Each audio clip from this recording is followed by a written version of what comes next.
Lord. जय मसीह की सभी को. Happy Resurrection Sunday. आप सभी को happy resurrection Sunday. It is a festival for believers. और आज का दिन जो है वो विश्वासियों के लिए एक त्योहार है.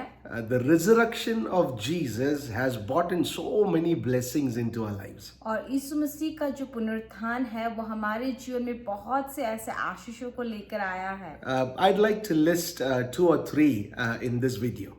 और इस वीडियो में मैं दो या तीन ऐसे आशीषों को बताना चाहता हूँ. Let's read from the Gospel of John chapter 11 verse 25 and 26. आइए हम यूहन्ना के सुसमाचार उसके 11 अध्याय का 25 और 26 पद को पढ़ेंगे. यीशु ने उससे कहा, पुनरुत्थान और जीवन मैं ही हूँ. जो कोई मुझ पर विश्वास करता है वो यदि मर भी जाए तो भी जिएगा, और जो कोई जीवित है और मुझ पर विश्वास करता है वो अनंत काल तक ना मरेगा. क्या तू इस बात पर विश्वास करती है? Jesus raised Lazarus from the dead. और यीशु मसीह ने लाजरस जो है उसको मृत्यु में से जिलाया. And he uses this situation to talk about a very important truth.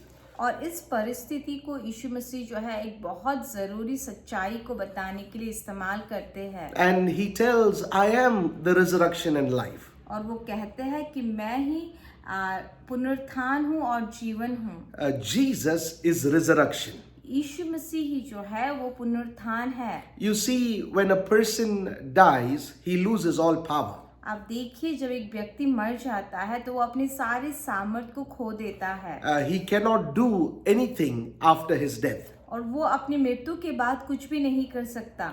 People have the ability to lay down their lives if needed. और लोगों के पास वो क्षमता है कि अगर ज़रूरी हो तो वो अपने जीवन को कुर्बान कर सकते हैं. But they don't have the ability to take back their life. पर उनके पास ये क्षमता नहीं है कि उस जीवन को फिर से वो वापस ले सके.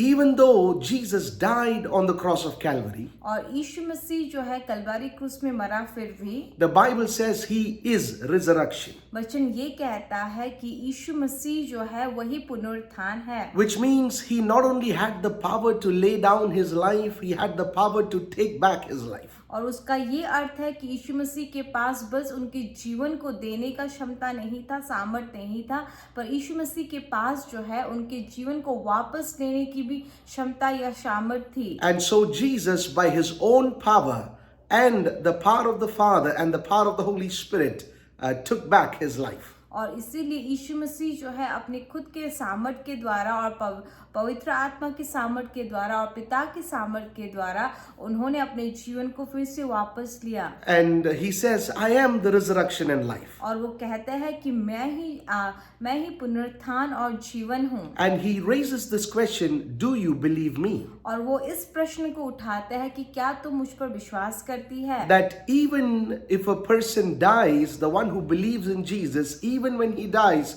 he would live again. और अगर एक व्यक्ति जो यीशु मसीह पर विश्वास रखते हैं, अगर वो मर भी जाए फिर भी वो जीवित होगा. Yes, the blessing of resurrection is that even when we die to this world and in this world, we would have eternal life to be with God in heaven. और पुनरुत्थान का एक आशीष ये है कि अगर हम इस दुनिया में मर भी जाए तो भी हमारा जो है स्वर्ग में एक अनंत जीवन होगा. That because of the resurrection of Jesus, we would also have the power to continue to live on. और यीशु मसीह के पुनरुत्थान की वजह से हमारे पास भी वो सामर्थ्य होगा कि हम जीवित रह सकेंगे. And so the resurrection of Jesus is a guarantee that you and I would also live again. और इसीलिए यीशु मसीह का जो पुनरुत्थान है वो एक निश्चयता है कि आप और मैं जो हूँ हम फिर से जीवित रहेंगे. That is a big blessing. और ये जो है एक बहुत बड़ी आशीष है. Many people say death is the end. और बहुत से लोग कहते हैं कि मृत्यु ही जो है वो अंत है. But for a believer, death is just the beginning. लेकिन एक विश्वासी के लिए जो है मृत्यु जो है वो एक शुरुआत है. A beginning where we live with God forever. और एक ऐसी शुरुआत जहां हम परमेश्वर के साथ सदा सर्वदा के लिए रहते हैं. So the first blessing of the resurrection of Jesus is that even when you and I die, we will continue to live with him forever. और इसीलिए जो पहला आशीष है यीशु मसीह का पुनरुत्थान का, वो ये है कि अगर आप और मैं अगर मर भी जाए, फिर भी हम यीशु मसीह के साथ जीवित होंगे। And the second blessing of resurrection, और जो दूसरी आशीष है पुनरुत्थान की, the Bible tells in 1 Thessalonians, और वचन कहता है पहला थिस्सलुनीकी की किताब में, I don't want you to grieve like a person who has no hope. और वो कहता है कि मैं ये नहीं चाहता कि तुम उस प्रकार से शोकित हो जो लोग जिनके पास आशा नहीं है उनकी तरह तुम शोकित ना हो। For us, one of the most difficult things in life is when a loved person in our family dies. और हमारे लिए सबसे कठिन समय जीवन में ये होता है कि जब हमारे परिवार का कोई सबसे प्रिय एक व्यक्ति जो है वो गुजर जाता है। And if we are not believers, then we have no hope. और अगर हम विश्वासी नहीं है तो हमारा कोई भी आशा नहीं है। But if you believe in the resurrection of Jesus, लेकिन अगर आप यीशु मसीह के पुनरुत्थान पर विश्वास करेंगे, then you would also believe that this Jesus will raise even the dead person to be with him in eternity.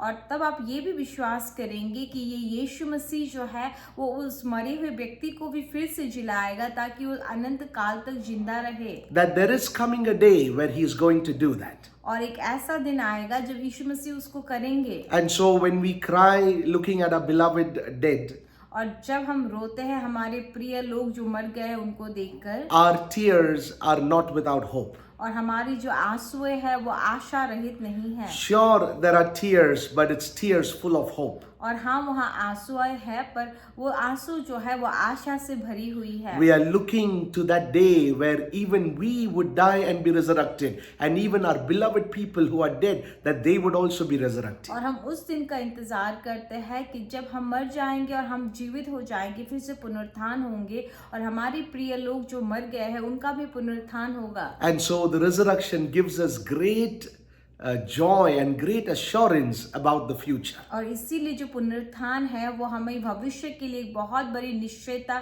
एक बहुत महान निश्चयता और आनंद को देती है। We have the surety that we will see our beloved dead because Jesus rose again. It's a sign that even they would also rise again. और हमारे पास ये निश्चयता है कि हम हमारे प्रिय लोगों को जो मर गए उनको फिर से देखेंगे क्योंकि यीशु मसीह जिंदा हुए हैं, इसीलिए वो लोग भी जिंदा होंगे। The third blessing of resurrection. और तीसरी आशीष जो पुनरुत्थान की है, The Bible says because Jesus rose again, he is right now in the right hand of the Father interceding and praying for you and I. और क्योंकि यीशु मसीह फिर से पुनरुत्थान हुआ तो इसीलिए अभी वो पिता के दाहिने हाथ की तरफ है और आपके और मेरे लिए अंतर्विनती कर रहे हैं। Some people say there is nobody to think about me and pray for me. और ऐसे बहुत से लोग हैं जो कहते हैं कि वहाँ कोई भी नहीं है जो मेरे बारे में सोचे और मेरे लिए प्रार्थना करे। If you believe in the Lord Jesus, अगर आप यीशु मसीह के ऊपर विश्वास रखते and हो if you believe that he is the resurrection and life, और अगर आप ये भी विश्वास रखते हो कि वो ही पुनरुत्थान और जीवन है, then you can be sure about this fact that he is praying for you right now. और तब आप जो है इस बात को लेकर निश्चय हो सकते हो कि वो आपके लिए अभी प्रार्थना कर रहे The हैं। resurrected Savior is interceding and praying for you and me. और जो पुनरुत्थान हुआ जो उद्धार करता है वो अभी आपके और मेरे लिए अंतर्विनती कर रहे हैं। May these eternal truths fill our hearts. और ये अनंत की जो सत्यता है ये हमारे हृदय को भर दे। And may this day and our life truly become a festival. और आज का दिन और हमारा जीवन ही जो है वो एक सच में एक त्योहार बन जाए। That the last enemy called death, Christ has already overcome. और जो अंत का जो शत्रु था जो है मृत्यु, यीशु मसीह ने उसके ऊपर विजय पाया है। And one day, because of this resurrected Jesus, you and I will overcome this last enemy called death. और इसीलिए यीशु मसीह के पुनरुत्थान की वजह से आप और मैं भी एक जो अंत का जो एक शत्रु है उसके ऊपर विजय पाएंगे। Happy Resurrection Sunday. और रेजरेक्शन संडे की बहुत सारी शुभकामनाएं आपको। God bless you. परमेश्वर आपको आशीष दे।